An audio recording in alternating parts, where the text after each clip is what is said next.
Presidente da CAI, nossos convidados, parlamentares, trabalhadores que estão assistindo o nosso debate aqui no plenário e a todos aqueles que nos assistem na TV Senado. Fundamental este processo de debate. Primeiro, eu queria que ficasse registrado nas atas que esta aqui é uma comissão conjunta da CAI e da CAIS, que nós estamos realizando no plenário do Senado. Isso é muito fundamental e muito importante para a gente assegurar um calendário de discussão dada a complexidade do tema que está envolvido aqui. Os dois nobres presidentes das duas comissões sabem por que nós estamos falando isso. Então, é fundamental que fique registrado isso. Segunda coisa,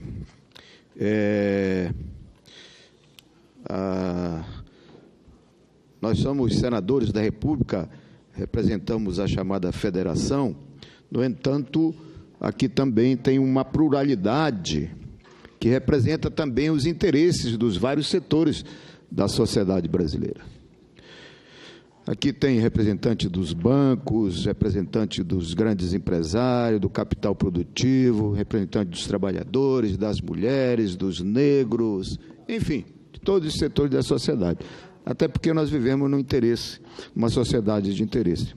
Então, nós respeitamos todos os nossos convidados, que é exatamente para a gente trazer o que a chamada sociedade organizada está pensando sobre aquele tema e tal.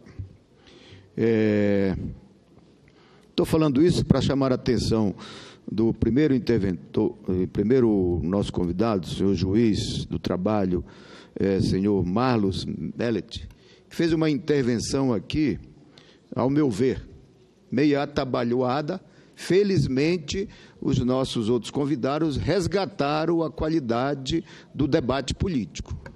Mas se fosse nos termos que Vossa Senhoria começou, inclusive desrespeitando acusação, etc., daqueles que pensam diferente. Felizmente, os nossos outros convidados resgataram a qualidade do debate e do tema que é fundamental. Mas eu queria falar um pouco sobre a história da classe trabalhadora no país e que sempre buscava, através dos seus interesses, das suas lutas, a melhor organização de capital e trabalho e aquele equilíbrio do qual falou o Clemente sobre essa questão da relação do capital e trabalho.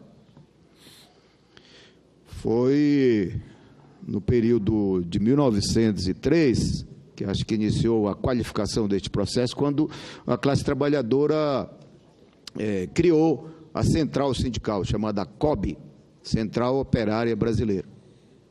E ali começou, digamos assim, uma forma mais qualificada e organizada nesse debate, a busca do equilíbrio da relação capital e trabalho. E na década de 30, a principal bandeira que se levantava da relação capital e trabalho era a questão da jornada de trabalho. Porque existia a jornada de trabalho estafante, até escravista, 12, 14, 16 horas de trabalho. Pois bem, foi ali que a classe trabalhadora levantou como forma de reorganização do capital e trabalho e desse chamado equilíbrio na relação do capital e trabalho, a jornada como principal bandeira, porque era o que apertava mais sobre os trabalhadores. Tanto assim, pela força do processo de organização dos trabalhadores, o governo de então foi obrigado a ceder e, para não atender naquilo que o Paulinho levantou na questão da diferença de sindicato, se criou, para intervir na organização dos trabalhadores, se criou os chamados sindicatos oficiais, que só tinham acesso àquele direito aqueles que foram filiados aos sindicatos oficiais. E os sindicatos que não estavam na oficialidade, aí não tinham direito àquelas conquistas, aqueles trabalhadores, que nós chamávamos, os oficiais, nós chamávamos de sindicato amarelos. né? Pois bem, isso se processou a luta e avançou mais ainda, tanto assim que forçou o governo, o Getúlio Vargas, a implementar o compêndio chamado CLT, né, Convenção Coletiva, Relação Coletiva de Trabalho, Organização Coletiva de Trabalho, que ele importou da chamada Carta de Lavoro da Itália, que era uma experiência a partir do governo autoritário. Estou dizendo isso para dizer o seguinte: eu faço parte de uma história da luta dos trabalhadores, venho do movimento sindical, que nós já nascemos questionando alguns pontos na CLT, que era o papel do Estado intervir na relação capital e trabalho, e nascemos sob a égide da chamada Convenção 87, que nós defendíamos a organização para buscar este equilíbrio, a relação liberdade e autonomia sindical. Fundamental a gente colocar isso aqui, porque este projeto que está aí, chamada reforma trabalhista, que foi tão defendida apaixonadamente pelo nosso juiz lá do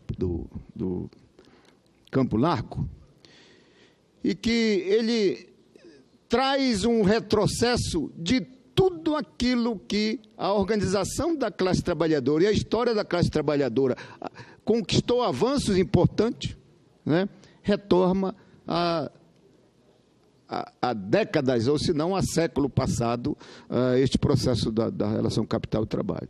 E foi exatamente essa história da classe trabalhadora que era a busca da respeitabilidade.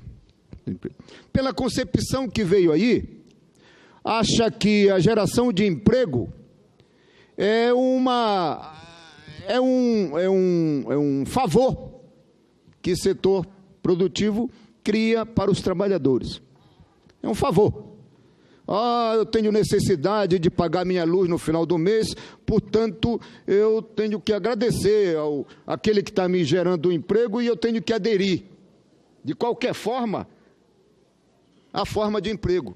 Isso nós já deixamos para trás há algum tempo. Nós organizamos e colocamos na Constituição Brasileira de 88 avanços fundamentais que traz este equilíbrio e empodera a organização sindical, a organização dos trabalhadores e a organização patronal para buscar na negociação coletiva este equilíbrio, valorizando, respeitando o capital, mas valorizando também a mão de obra. Não é a favor nenhum criar emprego. Só tenho que te dar emprego por causa da necessidade de pagar no final do mês as tuas necessidades. Eu venho de um estado que os conflitos maiores se davam exatamente na questão da terra, e tem uma região chamada Ilha do Marajó.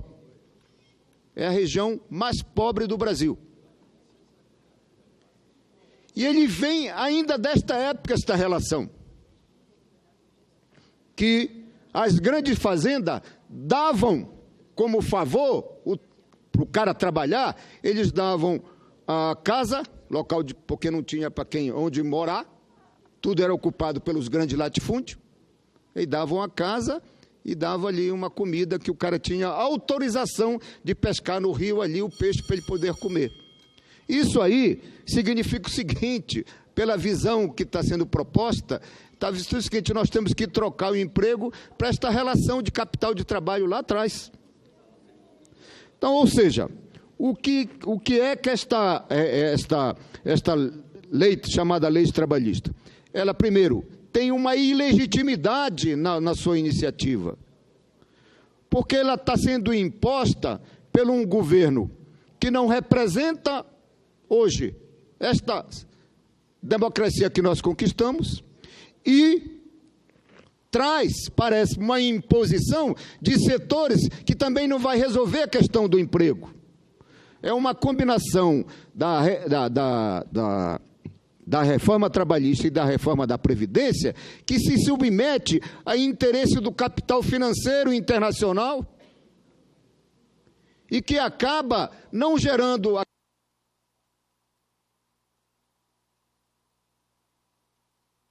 do emprego, porque o capital financeiro não gera emprego. Nenhum país na história do desenvolvimento se desenvolveu só a partir do capital especulativo.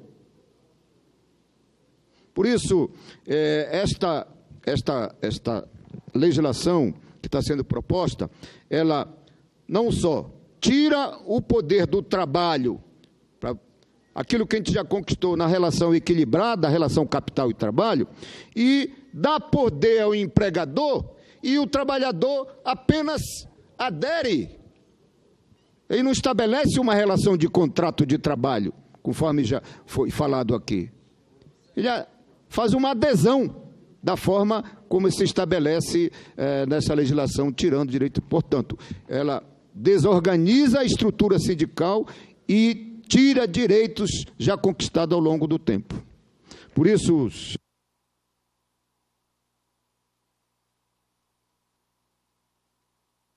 acabou coisa, mais um minuto.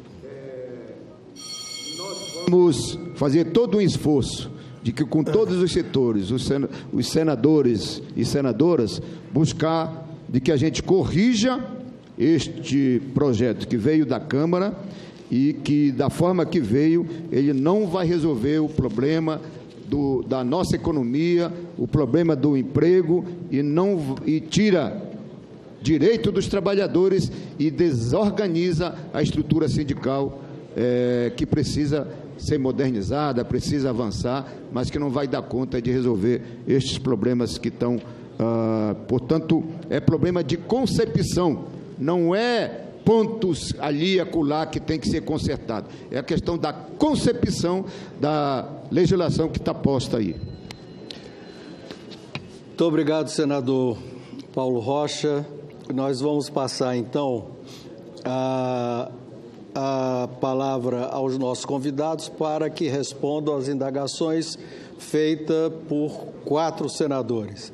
E, em seguida, nós temos aqui inscrito o senador Paulo Paim, senador Lindbergh, senadora Regina e a senadora Gleisi. Então, a proposta seria que nós fizéssemos este grupo de senadores após a resposta dos senhores convidados. Vou respeitar a ordem de palestra dos senhores convidados. Então, com a palavra, o excelentíssimo senhor Marlos Melek, juiz federal do Tribunal Regional do Trabalho da 9ª Região. Obrigado. Obrigado. 1, 2.